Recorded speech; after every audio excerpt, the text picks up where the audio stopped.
School रे बंद हेब पानिया डाली एथर मध्याह्न भोजन खाइबे अभिभावक आ मध्याह्न भोजन रे भल खाद्य भी मिलिबो एहा उपरे गुरुत्व देइछंती सरकार।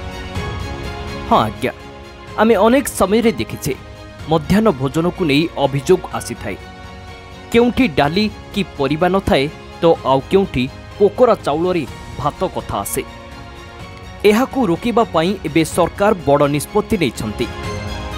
एने विद्यालय गणशिक्षा विभाग पक्षरु सबु जिला शिक्षा अधिकारी को चिठी करा जायछि। आउ किछि दिन परे स्कूल खोलिबो आउ स्कूल खोलिबा पूर्वरु रोषेई स्थान परिष्कार हेबो।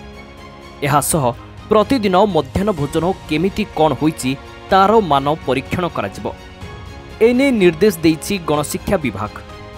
विशेष करी एथर मध्याह्न भोजन चाखिबे अभिभावक और रोषेई सामग्री जांच करिबे प्रधान शिक्षक। विशेष करी मध्याह्न भोजन वंचित हेबेनी कौनसी छात्र छात्री।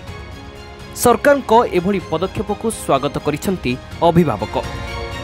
पूर्वरु शिशु बाटिकारु अष्टम श्रेणी पर्यंत पिलांकु मध्याह्न भोजन दिया जाउथिला हेले एबे सरकार दशम श्रेणी पर्यंत पिलांकु मध्याह्न भोजन देउछंती। पिलांकु पुष्टिकर खाद्य देवाकू पोषण योजना रे राज्य सरकार एही व्यवस्था करिसेंती।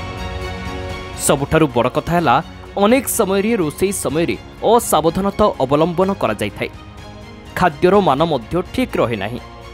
एहार जेमिति पुनरावृत्ति न हुए ताकू गुरुत्व दिया जाउछि। उभय केंद्र और राज्य सरकार को साहाय्य रे गरम और पुष्टिकर रंधा खाद्य पिलांको निकटरे पहुंचा जाउछि आउ मांडिया लडू मध्य जोगाई दिया जाउछि।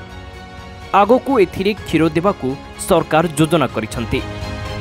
ब्यूरो रिपोर्ट दिनांक टीवी।